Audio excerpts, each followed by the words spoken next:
The last lesson that we're working on this semester is 9.2, which is solving rational applications, equations with applications. And these are a couple of examples like problems that we'll solve.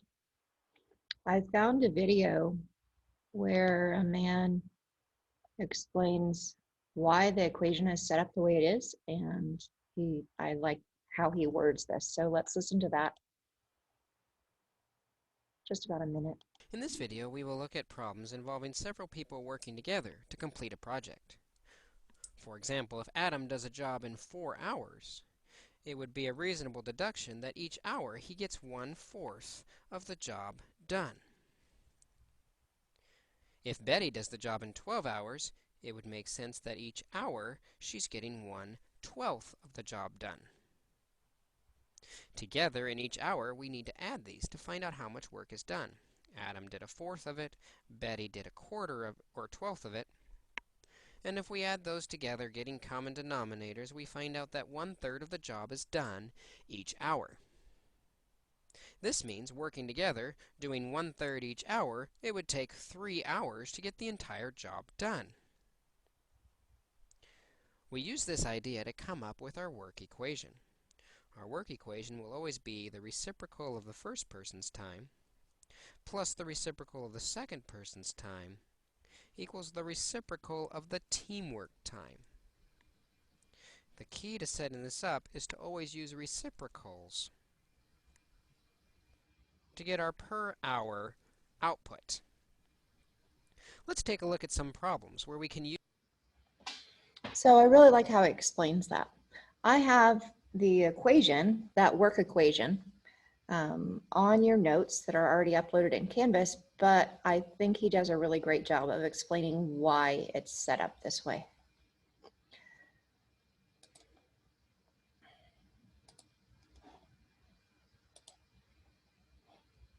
So here's our equation. And the examples that I'm going to do today are actually problems 1 and 5 on your practice sheet. There's a table, and using that table will help you set up your problem as well.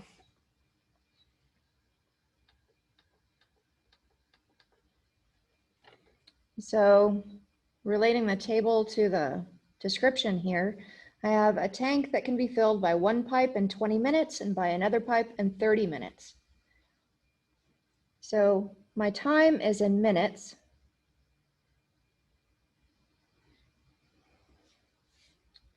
Pipe 1 can fill the tank in 20 minutes. Pipe 2 can fill the tank in 30 minutes. How long will it take both pipes together to fill the tank? So if I turn both pipes on and they're both filling at the same time, I should expect the tank to fill in less than 20 minutes. Anytime you see together, they're working together, we'll add those. And the question is, so how long does it take together? I need to change my times that I'm given to unit rates. So I'll change minutes to work per minute, like this, by using the reciprocal. And since the pipes are working together, I'll add these. 1 over 20 plus 1 over 30 equals 1 over the time to do the job together.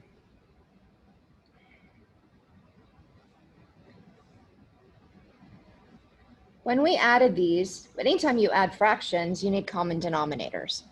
However, we've also been factoring, and I would like for you to factor your denominators before you proceed.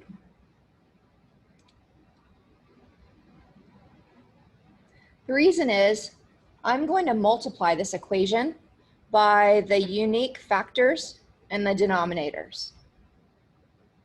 I'm going to multiply this whole equation by the parts that are unique so that I can acknowledge each factor. So factor the denominators. Here I can see these are similar. I have 2 times 10. and 3 times 10. And I could factor these further, but I factored them enough that I can see the similarities, so I'll stop. And t can't be factored. Now what I'll do is I'll multiply by the unique factors. That's so that each factor is represented. So I multiply by 2 and 10 and 3, and there's no need to multiply by 10 again because it's already multiplied or represented once. I already multiplied it once, and t. So now each unique factor is represented here. And I will distribute this into the whole equation.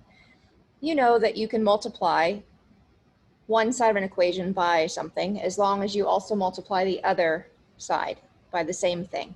And that's what we're doing here, is I can multiply the entire equation by something that's allowed.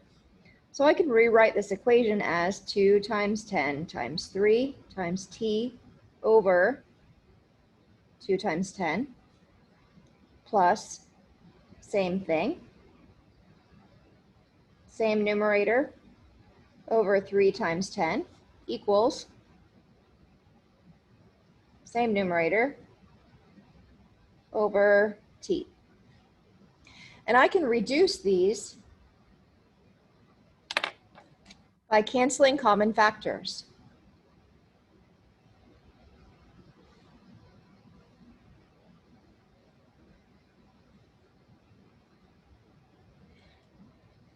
So by multiplying by the unique parts of the factor denominators, I can eliminate the fractions.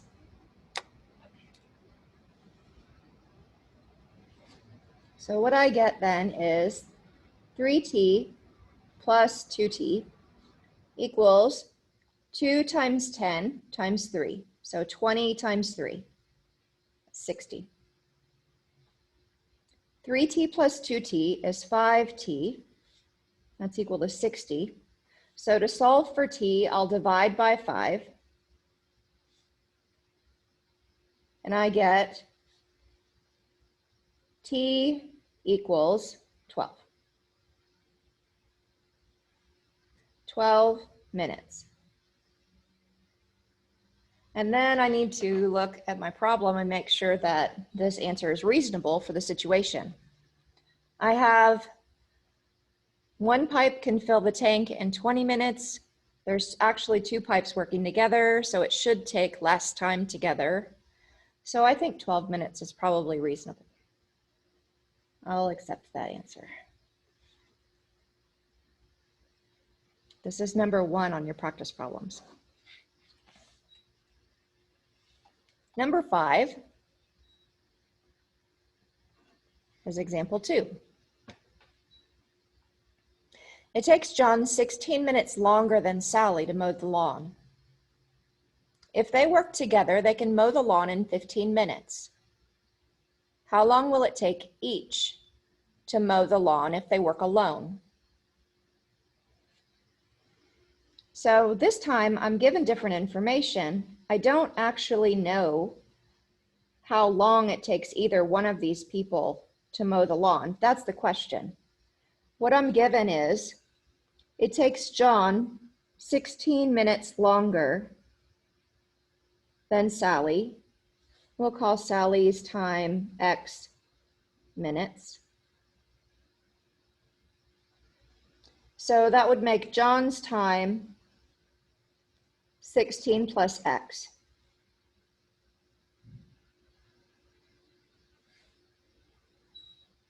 They work together and they can finish in 15 minutes.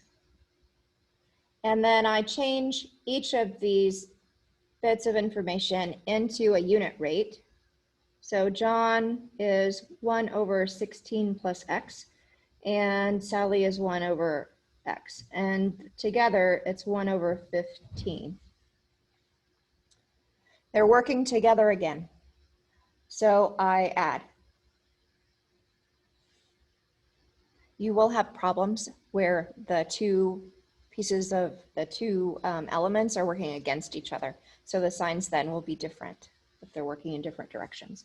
But these are together again, so I'll add 1 over 16 plus x plus 1 over x equals 1 over 15.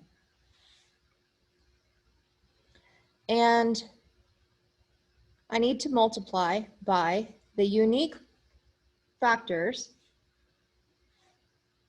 here in the denominators so that I can eliminate the fractions. So each of these is factored already and they have nothing in common. So I need to multiply this equation by 15x 16 plus x, or x plus 16.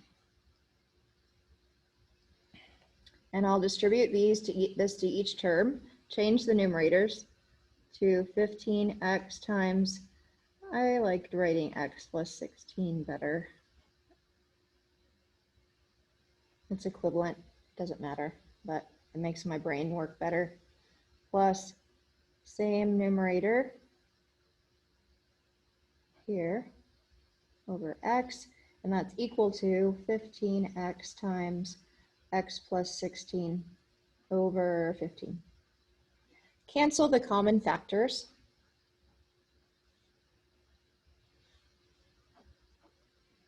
I no longer have fractions. Okay, and that leaves 15x plus 15 times x plus 16 equals x times x plus 16. And I need to combine like terms and solve for x. So I'll have to distribute here and get rid of the parentheses. So this becomes 15x plus 15 times 16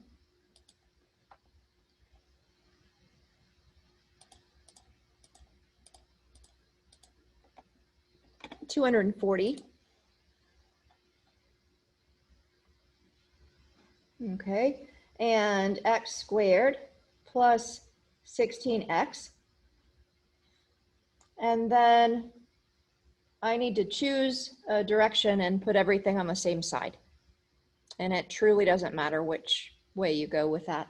I'm going to move everything to the right because then my x squared will be positive, but it's fine if you move it to the left. Okay, so I'm going to subtract 15x, subtract 15x, subtract 240, and put them over here. Okay, so I get 0 equals x squared 16 minus 30 is minus 14x minus 240. So to solve this, I can either graph, and the x-intercepts are my solutions, or I can use quadratic formula. Negative b plus or minus square root b squared minus 4ac over 2a, or I can factor. And we've been factoring lately, so I'm going to factor just for consistency's sake and to reinforce what we've been doing. So I need to have a product of negative 240 and a sum of negative 14. I need two factors for that. I know that I'll have a positive and a negative because when I multiply, I get a negative number. And I know that the bigger number will be negative because when I add, the sum is negative. So now I just need to factor this. And you can use your graphing calculator or you can use Desmos.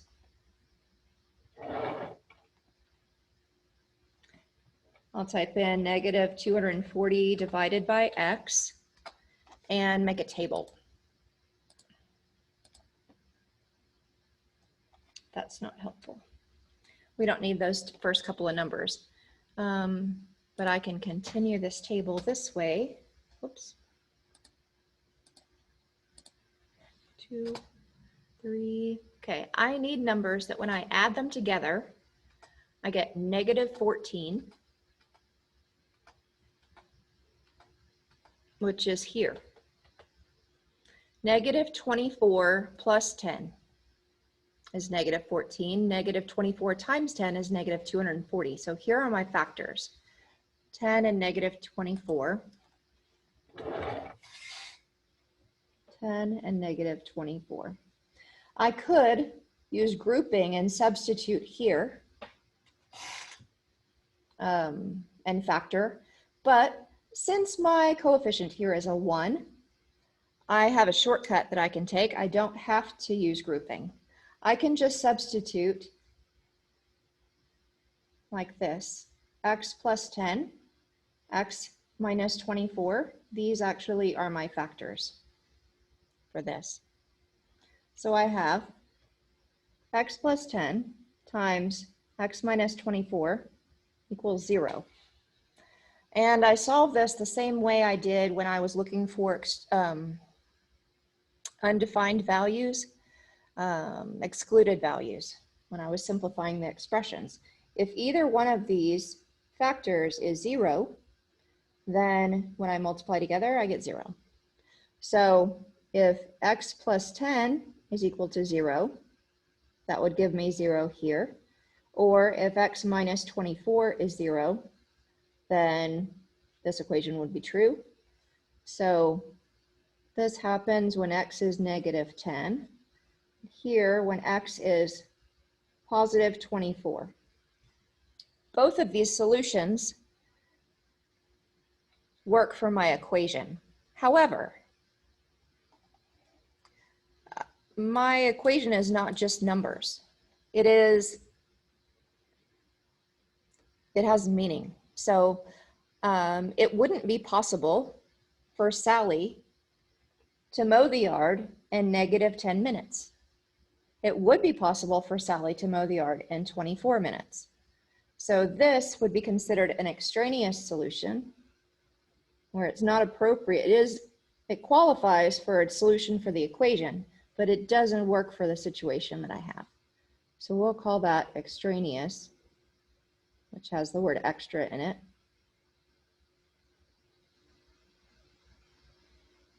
Okay, we can't use that one, but we could say, okay, Sally can mow the yard in 24 minutes. So then John needs 16 more minutes than Sally. 16 more would be 40 minutes.